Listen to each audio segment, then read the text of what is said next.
Good morning. For those of you who don't know me, I'm Lieutenant Brian Crum of the Violent Crimes Division here at CMPD, and I wanted to take a little bit of time this morning to share with you some details of this weekend's homicide investigation.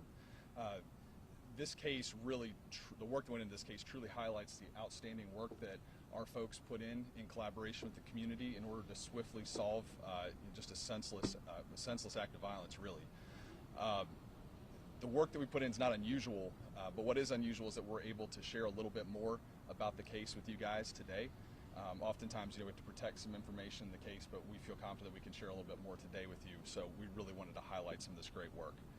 This investigation began with several calls for service on Saturday the 28th. They came in around 6 p.m. on Interstate 85 South, shortly before the Statesville Avenue exit. As is often the case with some of these calls, we get various types of calls. People don't exactly know what they saw, so we had calls spanning from disabled vehicle, car accident, some type of medical call, as well as a shots fired call. So when officers responded, they didn't really know what they had. So upon their arrival, they have to really react quickly to that evolving situation. So when the officers got there, they located Carlton Cartier in his vehicle, and he was deceased of apparent gunshot wounds. So this case transitioned from kind of an unknown type case very rapidly into a homicide investigation. So we had just a great amount of support from members of the community. We had witnesses that remained on scene to speak with us. Obviously, this is the interstates and not necessarily the best place to stop, so we really appreciate them doing that. Other people made themselves available by telephone and communicated just a tremendous amount of information to our initial responding officers. So as they start giving us that information, our patrol division and the North Patrol Division was able to really run with that. And while homicide and major crash are still en route, they're already pursuing these leads aggressively. So because of these efforts, they were able to apprehend a suspect, Kevin Jordan, born in 1997, shortly before 9 p.m. So within a span of about 3 hours, we had somebody in custody on their way down here to speak with our detectives. And I think that really shows the tremendous amount of support we had from the community and the resources that we were able to throw out as a department. Once Jordan got to police headquarters, he was interviewed, and our detectives subsequently charged him with murder, and patrol charged him with a number of charges stemming from a pursuit during his apprehension. This case appears to be a road rage case, which I think also makes this assistance from the community so much more important. Road rage cases are very difficult to solve, as you can imagine, because we don't have those relationships between our suspect and victim that we're often able to capitalize on for leads. So this is what is essentially two people, passing on the interstate, and it spirals out of control and results in a murder. So the support from the community was tremendous in helping us to solve that. I'm going to let Captain Ryan Kendall step up here and share some information with you guys about all the work that his guys put in order to solve this case so put swiftly. And then once he's done, we can answer a couple questions for you. Captain Kendall.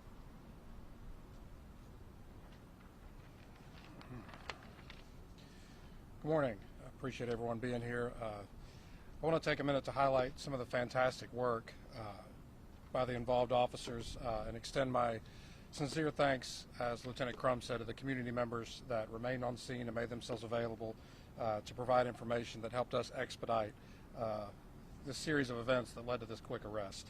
Upon receiving the call for service, Officer Easter was the first officer on scene, quickly ascertained that this was not just a motor vehicle collision, that this was a violent crime incident.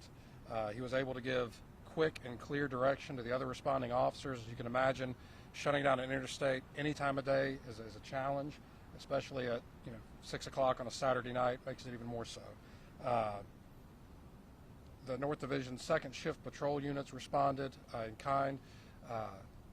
Using the direction provided by Officer Easter, were able to quickly shut down the interstate and thus enable us to preserve what we could of the crime scene.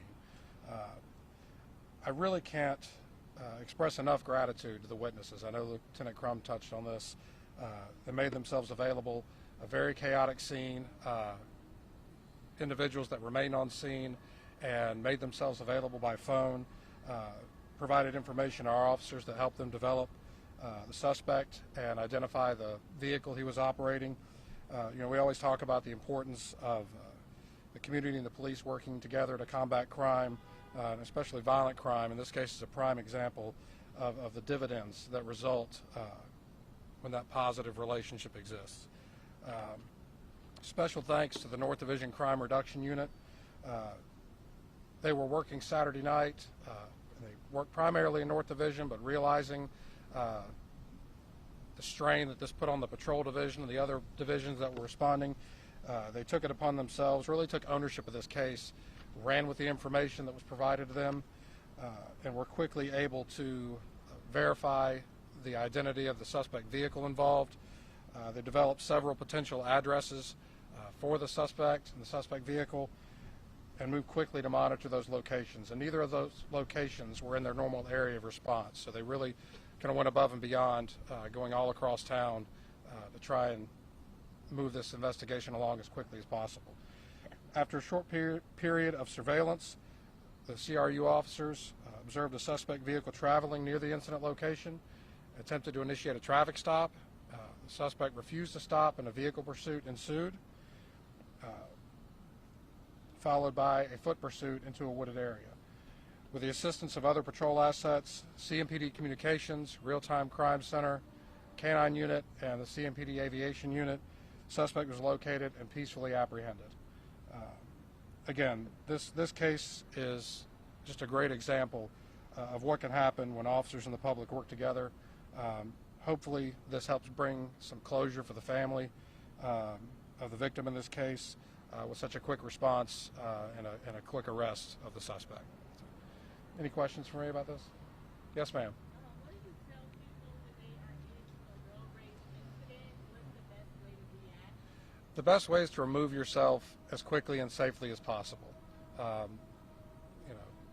Turn off on a side street, slow down, let the other party get ahead of you, and just take a step back and don't get wrapped up in the back and forth. Yes. Do we know any details of what led up to this senseless incident? I don't have any of the specifics as to what traffic maneuver or what sparked all of this. Obviously, it's a tragic outcome with a little bit of a silver lining with such a quick arrest, I suppose. I'm guessing these guys were both complete strangers, or did they know each other? Did they have any prior engagements? Not that I'm aware of. Please repeat the question when you can. I'm sorry? Each time someone asks a question, repeat the question so the audience will get it. Okay. Thank you. Any other questions? Did Crumbs you have further? And just to follow up on your question, sorry, just quick. There is nothing to indicate that these guys knew each other, so they appear to be complete strangers. And it does appear that the traffic maneuvers leading up to this are just some aggressive driving leading up to this. And I'm sorry for anyone who can answer. Sorry. How common are these road rage incidents that lead to a death like this? Common in the city, rare in the city? Can you kind of speak to the trend, I guess? Yeah, absolutely. So the question is, how common is it for there to be a homicide that results, or a homicide that is caused by underlying road rage or traffic type incident? It's very uncommon. We do have incidents throughout the city where there's violence involved, people pulling guns. I mean, that happens, I wouldn't say routinely, but from time to time that does occur, and you do see it escalating into maybe a shot fired or something like that. But that's, again, somewhat unusual. It's very unusual for us to have a homicide stem from one of these incidents. Can you repeat the suspect's date of birth? I'll have them push all that out for you guys just as a reminder. Do you have any stats comparing like this year so far to like a year like 2019 where there was more traffic on the road, not 2020 necessarily? Have they got? Is there an increase or is it about the same? Do you know that? The question is there an increase in traffic related, like homicides related to road rage? Or just road rage incidents in general, not necessarily homicides? I don't have any specific numbers as far as road rage in general. I can tell you homicides, this is exceedingly rare. I'm really challenged to think of one in the last few years that we can specifically attribute to two strangers involved in a road rage incident. We may have some driving conduct, but there's typically a pre-existing relationship between the two. So this type of thing is exceedingly rare. Did the suspect show any remorse when you guys put them into custody? Did he ask for forgiveness? I mean, did he realize what he did was wrong? Obviously, they had some time to cool down. So the question is, did the suspect show remorse, or kind of what was his where was his mind at, his demeanor when he was apprehended. He did speak with us, I can tell you that. I don't want to get too far into the specifics of the statement, but I think that certainly he had wished that this hadn't gotten to where it got to. In this situation, will he undergo any type of psych eval? I mean, pull out a gun and shoot someone, he got cut off. Yeah, so the question is, will the suspect undergo any kind of psychological evaluation? So that's something that typically is a decision that's made by the court. That's not something that's done as a part of our investigation. I think it certainly is, kind of shocking to the average person that, a case would escalate from, again, some driving conduct into violence. But I think it goes back to that theme sometimes that we see, time and time again, really, where we have very minor disputes escalate into violence. This one just happens to be over, traffic maneuvers, as opposed to some of the other things that are just exceedingly simple. I mean, I even think back to arguments over fast food resulting in a murder. It seems very, very simple to us, but there's something that triggers that person. So that's, as far as the evaluation goes, that goes to the courts. Are you guys looking for a first-degree murder charge on this case, or are you looking for maybe a smaller charge? So at this time, Jordan is charged with murder, which includes the first and second degree. And I'm sorry, the question was, are we looking for first or second degree? So we have charged murder, which includes both. As far as first or second degree, that's a decision to be made by a jury. All right. Thank you.